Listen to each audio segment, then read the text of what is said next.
हरिपुर गाँव रे एक कृषकर माई छेलीटीए थाए। तार गुलुगालिया तीनोटी छुआ थांती। से ता पिलामानंक पई चिंतारे थाए, कारण गाँर नदी कूଳରେ एक घंच जंगल थाए। सेठारे हिंस्र जंतु माने बास करुथांती। छेली को डर थाए जदि भूले तार पिलामाने खेलु खेलु से जंगल को चली जाती आउ जंगल जंतुଙ୍କ द्वारा शिकार हो जाती। तेणु से सेमानंकु मना करिथाए जंगल को जीवा पाई।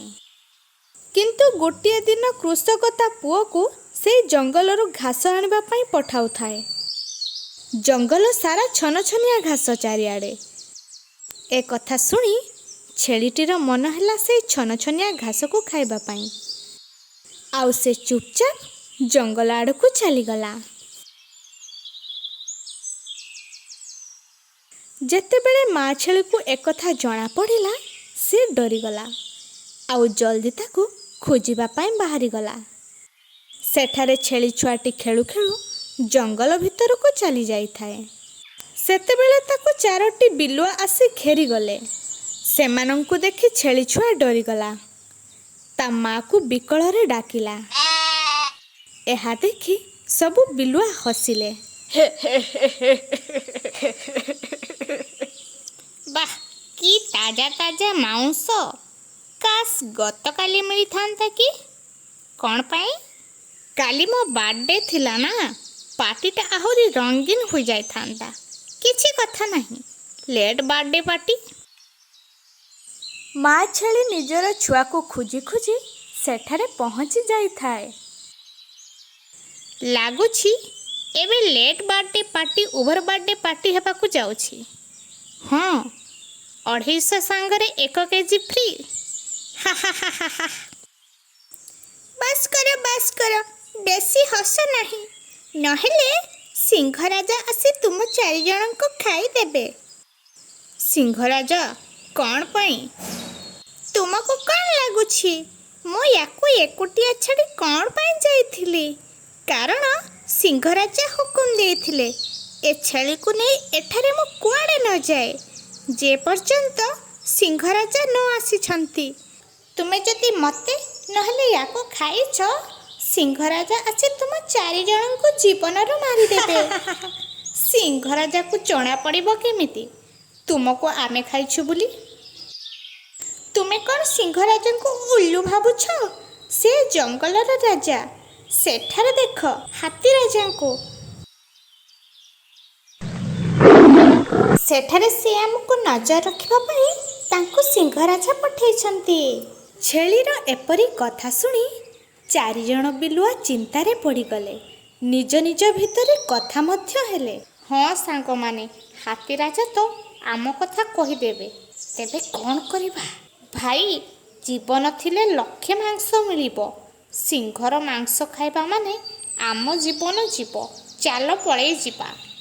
एमिति कही 4 जन सेठारु चलीगले।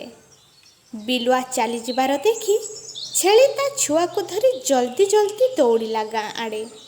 बास किछि बाट आगकू जाइछि, पुणी सिंह आसीगला। छेली को देखी सिंह दौड़ी दौड़ी पाखकू आसिला।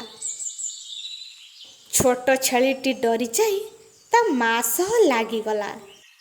सिंह गुटिए कुदारे छेली सामना को आसीगला।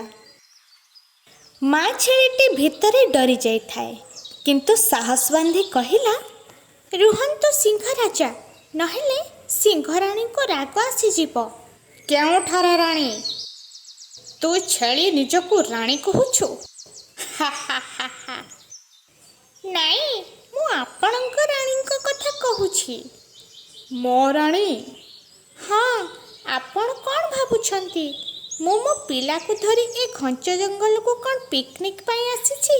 ना ना, मते सिंहराणी धरिथिले आउ कहिथिले जे पर्यंत मु आसी नाही एइठारे थिबु। आजी मु मो राजांक पाई ताजा ताजा तो छुआ आउ तते नेकी जिबी। मु किपरि मानिबी? न मान, आजी आपणको राणीଙ୍କ रागର ଶିକାର ହେବାକୁ ପଡ଼ିବ। ସେତେବେଳେ ମୋତେ କହିବେନି କ'ଣ ପାଇଁ ମୁଁ କହିଲିନି। ତଥାପି ଯଦି ମିଛ ଲାଗୁଛି ସେଇ କାଉକୁ ଯାଇ ପଚାରନ୍ତୁ। କ'ଣ ପାଇଁ? ରାଣୀ ମୋତେ ଜଗିବା ପାଇଁ ତାକୁ ଏଠାରେ ରଖିଛନ୍ତି। ମୋ ସହ କେହି କିଛି ବି କରିବେ ତ କାଉ ଯାଇ ରାଣୀଙ୍କୁ କହିଦେବ। ତାପରେ ରାଣୀ ତାକୁ ଛାଡ଼ିବେନି। ଆପଣ ଚାହୁଁଛନ୍ତି ତ କାଉକୁ ଉଡ଼ାଇ ଦେଖନ୍ତୁ। ଛେଳିର କଥା ଶୁଣି ସିଂହଟି କାଉକୁ ଗୁଡ଼ାଇବା ପାଇଁ ଚେଷ୍ଟା କଲା, କିନ୍ତୁ କାଉଟି ସେଠାରୁ ଉଡ଼ିଯାଇ ଅନ୍ୟଠାରେ ବସିଲା। କିଛି ଲାଭ ନାହିଁ ସିଂହ ରାଜା, କାଉ ରାଣୀଙ୍କ ହୁକୁମ ମାନିପାରିବ ନାହିଁ। ଏମିତି ହୋଇପାରିବ କି? ସତ କହୁଛୁ ତୁ। କାଉ ତୋତେ ଜଗିବା ପାଇଁ ଅଛି, ଏଠାରୁ କେଉଁ ଆଡ଼କୁ ଯାଉନାହିଁ। ରାଣୀଙ୍କ ସହ ପଙ୍ଗା କିଏ ନେବ? ମୁଁ ଏଠାରୁ ଚାଲି ଯାଉଛି। ରାଣୀ ତ ତୁମ ଦୁଇ ଜଣଙ୍କୁ ମୋ ପାଇଁ ଆଣିବେ। ହା ହା ହା। ଏମିତି କହି ସିଂହ ସେଠାରୁ ଚାଲିଗଲା। ଛେଳିଟି ତା ଛୁଆକୁ ଧରି ପୁଣି ଆଗକୁ ଦୌଡ଼ିଲା। ବାସ୍ କିଛି ଆଗକୁ ଯାଇଛି, ଆଗରେ ପୁଣି ଭେଟ ହେଲା ସିଂହ ରାଣୀଙ୍କ ସହ। ସେମାନଙ୍କୁ ଦେଖି ସିଂହ ରାଣୀ ଦୌଡ଼ି ଆସିଲେ। ଛେଳି ଛୁଆଟି ଡରରେ ମା ପଛରେ ଲୁଚିଗଲା। ବାଃ, ଆଜି ମୋ ସିଂହ ରାଜା ଏକା ସାଙ୍ଗରେ ଦୁଇଟି ନରମ ନରମ ଶିକାରରେ ଖୁସି ହୋଇଯିବେ। ବାଃ, ପତି ପତ୍ନୀ ହେବେ ତ ଆପଣଙ୍କ ପରି ଦୁହେଁ ଦୁହିଁଙ୍କୁ ଖୁସି କରିବାରେ ଲାଗିଛନ୍ତି। ୟା ମାନେ କ'ଣ? ଯାହା ଆପଣ ରାଜାଙ୍କ ପାଇଁ ଶିକାର କରିବା କଥା ଚିନ୍ତା କରୁଛନ୍ତି, ସେ ଆଜି ଆମ ଦୁଇ ଜଣଙ୍କୁ ଆପଣଙ୍କ ଭୋଜନ ପାଇଁ ଶିକାର କରିଛନ୍ତି। ହେଲେ କହିନାହାନ୍ତି କ'ଣ ପାଇଁ? ସେ କହିଲେ ରାଣୀ ଗୁମ୍ଫାକୁ ଆସିଯାଆନ୍ତୁ, ତାପରେ ଆମେ ଦୁହେଁ ତାଜା ତାଜା ମାଂସ ଖାଇବା। ସତ? ରାଜା ଆଜି ମୋ ପାଇଁ ଏତେ କଥା ଭାବିଛନ୍ତି? ହଁ, ଆପଣ ଗୁମ୍ଫାକୁ ଯାଆନ୍ତୁ, ସେ ଆସି ମୋତେ ଏଠାରୁ ନେଇଯିବେ। ମୁଁ ଗଲା ପରେ ତୁ ଚାଲିଯିବୁ ଯଦି? ମୁଁ ପଳେଇ ଗଲିଣି କି? ସିଂହ ରାଜା ମୋତେ ଜଗିବା ପାଇଁ ଠେକୁଆକୁ ଜଗେଇଛନ୍ତି। ମୁଁ ଯେଉଁଆଡ଼େ ଯିବି ଠେକୁଆ ମୋ ପଛେ ପଛେ ଆସିବ ଆଉ ସିଂହ ରାଜାଙ୍କୁ କହିଦେବ, ଠେକୁଆକୁ ଦେଖନ୍ତୁ। ହଁ ନା ଠେକୁଆ? ଦେଖିଲେ, ମୋ କଥା ଶୁଣି ତା କାନ ଠିଆ ହୋଇଗଲା। ଆଖି କାନ ମୋରି ଉପରେ ଅଛି। ହଁ ହଁ, ମୁଁ ଏବେ ଯାଇ ରାଜାଙ୍କୁ ଭେଟୁଛି। ଏପରି କହି ସିଂହୀ ସେଠାରୁ ଚାଲିଗଲା। ଛେଳି ଏପଟ ସେପଟକୁ ଦେଖି ଛୁଆକୁ ଧରି ଗାଁ ଆଡ଼କୁ ଦୌଡ଼ିଲା। ଆଉ ସିଧା ଆସି କୃଷକ ଅଗଣାରେ ଦୁଇ ଛୁଆଙ୍କ ପାଖରେ ପହଞ୍ଚିଗଲା। ବାକି ଦୁଇ ଛୁଆ ତାଙ୍କ ମା ଓ ଭାଇକୁ ଦେଖି ଖୁସି ହୋଇଗଲେ। ମା, ତୁମେ ଜଙ୍ଗଲକୁ ଯାଇଥିଲ, ଆମେ ତ ଡରି ଯାଇଥିଲୁ। ଯଦି କେହି ଜଙ୍ଗଲୀ ଜନ୍ତୁ ମିଳିଥାନ୍ତେ ତ? ମିଳିଥାନ୍ତେ କ'ଣ? ମିଳିଥିଲେ ବିଲୁଆ, ସିଂହ ଆଉ ସିଂହୀ, କିନ୍ତୁ ମା ମୋତେ ସମସ୍ତଙ୍କ ଠାରୁ ବଞ୍ଚେଇ ଦେଲେ। କେମିତି? ମା ଲଢ଼ିଲେ କେମିତି? ପିଲାମାନେ, ଲଢ଼ିବା ପାଇଁ ଶକ୍ତି ନୁହେଁ, ବୁଦ୍ଧି ଆଉ ଧୈର୍ଯ୍ୟ ଦରକାର।